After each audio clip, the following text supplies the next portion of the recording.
Always சூரியனுக்கு மிக பக்கத்துல தான் புதன் சுத்தி வரும்.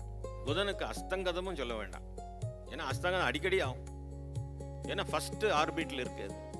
அப்படி ஒருவேளை நீங்க இது புத தோஷம் என்று நீங்கள் தீர்மானித்து புதன் 6, 8, 12 மறைந்திருக்கார் என்று நினைத்து கண்டுபிடித்து அவர் பலன் கொடுக்கல என்ற பட்சத்தில் பித்தளை தட்டில் பச்சை பயறு வைத்து தானம்.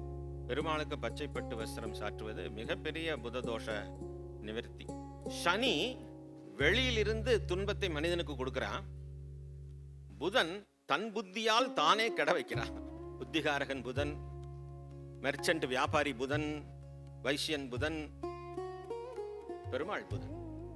இப்போ புததோஷ பரிகாரம் பித்தளையும் பச்சை பயிரும் தானம். எளிய வழிபாடுகள், வலிய தோஷங்கள், ஆனால் எளிய பரிகாரங்கள். பரிகாரத்தை பரிகாசம் பண்றவர்கள் நிறைய பேர் இருக்கிறார். பரிகாரம்னாலே அவர்களுக்கு பரிகாசம், கேலி, கிண்டல். இன்னொருத்தர் இருக்கார், அவர் விஞ்ஞான ஜோதிடர், டிவியில கூட பேசுறார்.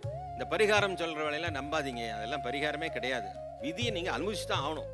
பரிகாரத்தை சொல்ல ஆரம்பிச்ச உடனேயே சுவாமி என்னாலலாம் முடியாது, ஆமா எனக்கு அவ்வளவெல்லாம் வசதி பத்தாது, நான் சொன்ன பரிகாரம் கூட்டி கழிச்சு பார்த்தா 200 ரூபாய் வரும். அதுக்கே அவர் பயந்து போய் சொன்னார், நான் பரம ஏழைன்னு சொன்னார்.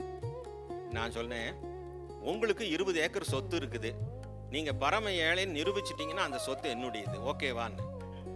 ஐயோ சாமி, ஆமா அது எங்க மூதாதையர்கள் சம்பாரிச்ச சொத்து, அதுக்கு பேர் என்ன இப்போ? உன் சொத்து தானே, உன் கையில 20 ஏக்கர் இருக்கே, அப்ப ஏன் பரம ஏழைன்னு சொல்லிக்கிற? அப்போ அதுல அவனுக்கு நம்பிக்கை இல்லை. ஜோதிடர் எப்படி ஏமாத்திடுவார் அப்படின்னு ப்ரீ சப்போசிஷன் பண்ணிக்கிறான். அதனாலேயே பரிகாரம் பலிக்காமையும் போயிடும். முதல்ல ஆலய வழி பரிகாரங்களை சொல்லிடும். செவ்வாயும் குருவும் சேர்ந்திருந்தால் திருச்செந்தூர் போங்க. திருச்செந்தூர் சென்று வந்தால் அது ரிலேட்டடா, அது 7ஆம் இடமா இருந்தா திருமண வாழ்க்கையும், 4ஆம் இடம் இருந்தா மண்மனை வீடு வாகனம் போன்ற ஸ்தானங்களும், இப்படி 6ஆம் இடம் இருந்தா ரோகம் தீரவும் அந்தந்த ஸ்தானத்துக்கு ஆலய வழிபாடுகளை சொல்லிடுங்க.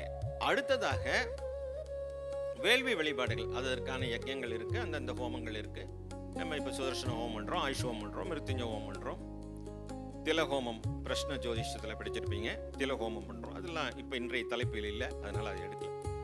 தானமாக சொல்லும் போது அவர்களுக்கு பூரணமான திருப்தி உண்டாகும். இந்த மனசிலிருந்து அது வெளியில போறதுக்கு மிகச்சிறந்த பரிகாரம் தான பரிகாரம் தான்.